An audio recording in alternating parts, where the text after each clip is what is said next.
الدنيا ما عادش فيها امان. الواحد لسه واكل وحاسس انه جعان.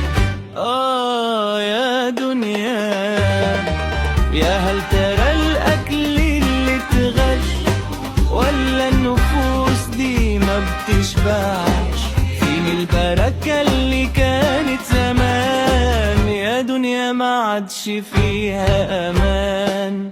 هو الاكل باينه ما غشوش والزرع كمان مرشوش وما فيش حاجة زي زمان، ولا انا اللي بقيت فجعان ولا الجوع هو اللي زنان.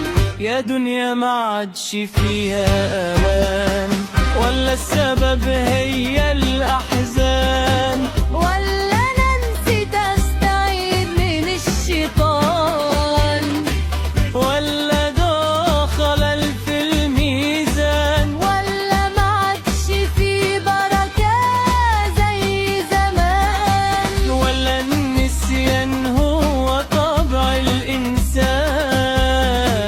يا دنيا ما عادش فيكي امان.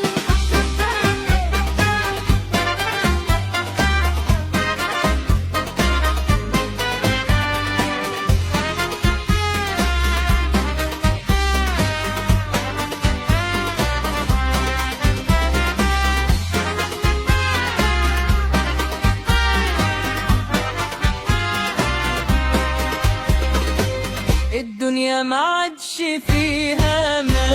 يا دنيا، زمان الواحد كان ياكل تلاقيه بقى عامل زي الحصان.